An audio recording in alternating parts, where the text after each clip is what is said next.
बहुजन सौरभ, बहुजनांच्या सामाजिक व सांस्कृतिक चळवळीचे मुखपत्र। नमस्ते, जय भीम। मैं एडवोकेट डॉक्टर सिद्धार्थ कांबले, दैनिक बहुजन सौरभ का मुख्य संपादक। मित्रों, आज पार्लियामेंट में काफ़ी हंगामा हुआ, अच्छी अभी डिस्कशन भी बहुत अच्छा हुआ।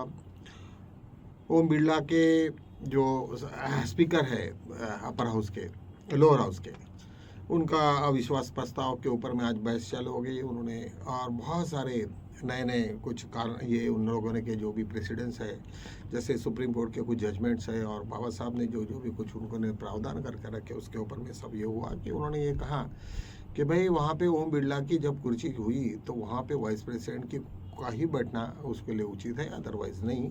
या डिप्टी स्पीकर कम से कम उसमें होना चाहिए। वाइस प्रेसिडेंट तो इधर अपर हाउस में होता है, लेकिन डिप्टी स्पीकर होना चाहिए, उसके अलावा कोई नहीं बैठ सकता।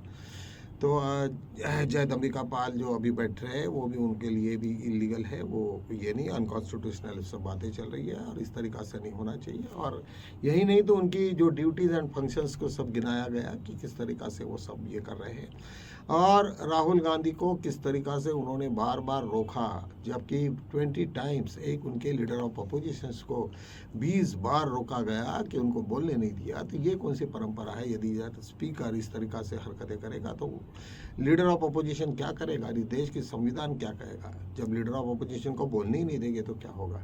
तो इस तरीक़ा से काफ़ी हंगामा हुआ, बहुत सारा डिस्कशंस हुआ, बहुत अच्छी बातें चली हुई, और सभी गर्मा गर्मी में बहुत हुआ। सब लोगों का भी कल परसों शायद उसकी और डिस्कशंस होगा और उसके बाद में फिर उसका वोटिंग होगा। बार बार विपक्ष ये चाहता था कि इसके ऊपर में ज़्यादा टाइम ना बर्बाद करते हुए हम लोग मेन हमारे जो गैस सिलेंडर्स बढ़ गए, ईरान का मसला है, वो पनडुब्बी का मसला है कि अमेरिका ने यहाँ के इंडियन बॉर्डर के पास में कैसे उनको मारा।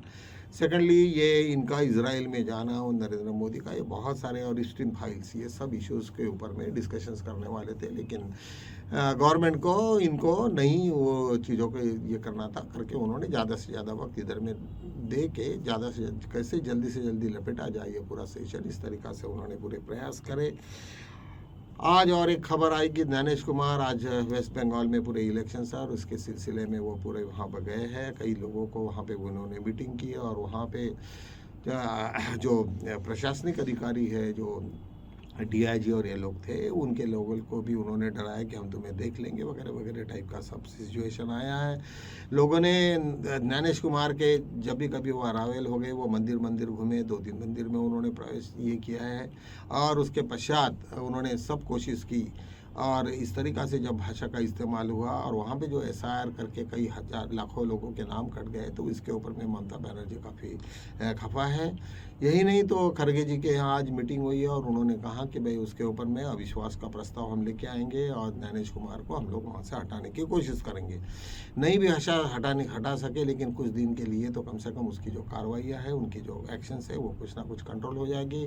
ममता बनर्जी और खड़गे जी के बीच में आज काफ़ी ये हुआ, डिस्कशंस हुआ, और मुझे लगता है कि वो शायद मिल के वो इलेक्शन भी लड़ाएंगे और शायद वेस्ट बंगाल की सिचुएशन संभालने के लिए कुछ ये होगा, क्योंकि कांग्रेस उनके लिए सपोर्ट करेगा और मोर देन 100 जहाँ पे मेंबर्स ने साइन किया, तो उसमें अविश्वास प्रस्ताव तो आना ही आना है। तो ये सब सिचुएशंस देखते हुए मुझे लगता है, लेकिन मेरा भी कुछ ऐसा मानना है कि जिस तरीक़ा से इजराइल का फतवा कर दिया इन्होंने, ईरान ने, और जिस तरीक़ा से सब टेलीकम्युनिकेशन डिस्टर्बेंसेस हो गए, तो निश्चित रूप से जो पेगासस का जो यहाँ पे हम लोगों का सॉफ्टवेयर पूरे इसमें चलता था, और हम लोगों के पूरे जो एक दूसरे की तरफ में हेरगिरी चलती थी, एक दूसरे की इन्फॉर्मेशन चलती थी, वो सब का सब बीजेपी का कितना ऑपरेट होगा ये नहीं मालूम, लेकिन कई लोगों ने को यही ब्लेम रहा कि बीजेपी इसको मिसयूज़ कर रही है, और बहुत सारे इसके ऊपर में कई लोगों के ये भी थे, और किस तरीक़ा से परचेज़ किया गया वगैरह सभी को मालूम है। और ये सब सिचुएशंस को देखते हुए मुझे लगता है कि ये इलेक्शंस में जिन जिन लोगों ने डायरेक्टली इनडायरेक्टली पार्टिसिपेट किया, कोई भी पार्टी की तरफ से हो, मैं ये नहीं कह रहा हूँ कि बीजेपी ने उसका मिसयूज़ किया या क्या हुआ, लेकिन सबको मालूम है जो सच्चाई है। और ऐसे सिचुएशन में यदि इस तरीक़ा से होता है तो निश्चित रूप से उसके बहुत ही बुरे परिणाम। सेकेंडली, ईरान के हमले कुछ थमने को नाम नहीं ले रहे, उसके ये बढ़ रहे हैं। अभी डोनाल्ड ट्रंप ने पुतिन को भी फ़ोन किया, पुतिन मतलब रूस के पंतप्रधान, और वो इंचार्ज है वहाँ पे पूरे का पूरे पुतिन, मतलब काफ़ी अब ये इलेक्शंस में भी ये अपना सॉरी ये वार में भी उनका बहुत बड़ा रोल है, क्योंकि चाइना और रशिया मिलके ईरान को मदद कर रहे हैं। तो ऐसे अफवाह है या क्या है, लेकिन मुझे लगता है कि इतने दिन तक तुम्हारे यहाँ जब यूक्रेन का जब ये चल रहा था, रशिया और यूक्रेन के बीच में वार चल रहा था, तो पूरा तेल डालने का काम तो केवल अमेरिका ने किया। तो निश्चित रूप से मुझे नहीं लगता कि वो कुछ बात चल रही है या रूमर्स है या क्या है, ये नहीं मालूम। लेकिन अभी ईरान के पास में ऐसे ऐसे कुछ मिसाइल्स है कि जिसका वो वहाँ से यदि जर करे तो व्हाइट हाउस तक का उनका मार हो सकता है। और यदि इस तरीक़ा से होता है तो निश्चित रूप से चाइना और रशिया दोनों भी अपना पूरा बदला अमेरिका से निकालेंगे। उनको कोई इंटरेस्ट नहीं है उसमें। और भी उन्होंने, चाइना ने तो जितना भी आर्म्स था, जो भी जिसकी भी ज़रूरत थी, और रशिया को अपना ईरान को, वो सब का सब भेजा। पूरी जहाज उसके साथ में उनके साथ में लेस होके गया है। तो निश्चित रूप से मुझे ऐसा लगता है कि ये अभी ईरान के पास में कोई आर्म्स की कोई कमी नहीं होगी, क्योंकि उसको बेचने वाले दोनों भी रशिया और चाइना, ये दोनों भी मिलके उनको काफ़ी हेल्प कर रहे हैं। और सेकेंडली, उनके जो टेलीकम्युनिकेशंस और जो रडार्स है, उनके ऊपर में एक्यूरेट इंफॉर्मेशन देने का काम रशिया और चाइना कर रहा है। और उसके वजह से ईरान को बहुत ही आसानी से हमला करने के लिए बड़ा ये हो रहा है। हालांकि उनका भी बहुत नुकसान हुआ, लेकिन उन्होंने पूरे देश का पूरा पिक्चर बदल दिया है। मुझे लगता है कि यदि यार इसी प्रकार से रहा तो, और डोनाल्ड ट्रंप का यदि यार इन लोगों ने व्हाइट हाउस तक पहुंच गए, कभी पहुंचने की तो संभावना बहुत ही कम है, क्योंकि डिस्टेंस वाइज बहुत ज़्यादा है। लेकिन अभी अल्ट्रासोनिक मिसाइल्स इतने आ गए कि एक लोग कहते हैं कि यहाँ से यदि यार उन्होंने दागी कोई मिसाइल, तो व्हाइट हाउस में जाके वहाँ पे फूटेगी वो। तो यदि इस तरीक़ा से होता है तो मुझे लगता है कि डोनाल्ड ट्रंप की मुसीबतें और बढ़ेगी। डोनाल्ड ट्रंप की मुसीबत यदि यार बढ़ गई तो बीजेपी का जितना भी, मोदी जी का जो भी प्लान था, वो पूरा का पूरा फ्लॉप हो जाएगा। क्योंकि इजराइल के साथ में मुझे लगता है ऐसे कि उनकी जो दोस्ती थी, इंडिया की, मोदी जी की दोस्ती थी, वो केवल शायद डोनाल्ड ट्रंप के हाथ में जो भी है उनका वो जुडिशरी आज है, और जो अडानी की मुंडी लटकी हुई है वो प्रेस में, तो वो मुझे लगता है कि वही एक शायद कारण हो सकता है कि नेतन्याहू का कोई भी बात वो डोनाल्ड ट्रंप नहीं टालते हैं। तो शायद मुझे लगता है कि ये शायद मोदी जी के ऐसे भी कुछ इरादा होगा कि शायद नेतन्याहू को हम पकड़ के रखें, उनके साथ में दोस्ती करें, तो वो डोनाल्ड ट्रंप को बोलेंगे कि भाई वो सब रोक दो इनको और इस तरीक़ा से ये ख़त्म करो। इसका होगा, लेकिन ये सब के सब पूरे जितने भी फांसे थे वो उल्टे पड़ते हुए दिख रहे हैं। और निश्चित रूप से मुझे लगता है कि यदि उल्टे फांसे पड़े तो फिर दोबारा बैकफुट पे हम आ जाएंगे, और मोदी जी को भी कोई राहत मिलने की कोई संभावना नहीं है। एक महाराष्ट्र की खबर है, अभी अभी आप लोगों को मालूम है कि यहाँ पे अजीत पवार का जो प्लेन क्रैश में मर गए, डेथ हुआ उनका, ये सभी को मालूम है। अभी उतने में और बहुत सारे लोग, जिसमें अमोल मिटकरी और रोहित पवार, ये दोनों भी यहाँ के लीडर हैं उन्हीं के पार्टी के। उन्होंने कंटिन्यूसली इसके ऊपर में किया कि इसका ये हमें करना पड़ेगा, उसकी तहकीकात करना है, उसको इंक्वायरी करनी है। तो इंक्वायरी जब करने लगे तो उनको पता चला कि भाई जब फ्लाइट उड़ा तब तो 5 लोग थे वहाँ पे, सबके नाम थे, लेकिन वहाँ का पायलट कहाँ है?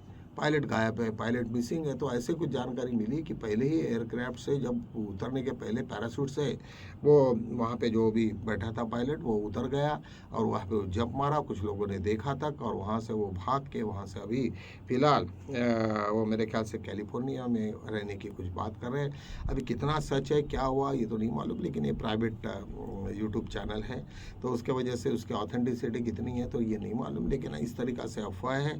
और कहने का मतलब है कि उसमें कुछ पॉलिटिकली भी बहुत झमेला हो सकता है कि कोई बड़े बड़े कुछ पेपर्स थे, जो कुछ फाइल्स थी, जो अजीत पवार वहाँ पे ले जाना चाहते थे, और इसी के ऊपर में पूरा गेम हुआ। वक्त पे उनका फ़्लाइट जो रोड से जाने वाले थे, उनका अभी फ़्लाइट से जाना पड़ा। कौन रात में उन्होंने फ़ोन किया, ये सब चीज़ें अभी धीरे धीरे सामने आ रही है। और यदि यार इस तरीक़ा से हुआ तो निश्चित रूप से मुझे लगता है कि एकनाथ शिंदे जी या और बहुत है, वो अपने को भी डरा महसूस करेंगे। और ये जब भी कभी तुम ऐसे टाइप के काम करोगे तब कभी ना कभी ये जब भंडा फूटता है तो उसका बहुत ही बुरे परिणाम होते हैं। ये सब सिचुएशंस को देखते हुए मुझे लगता है कि महाराष्ट्र के भी आने वाले दिन में ये क्या होगा तो मुझे नहीं मालूम।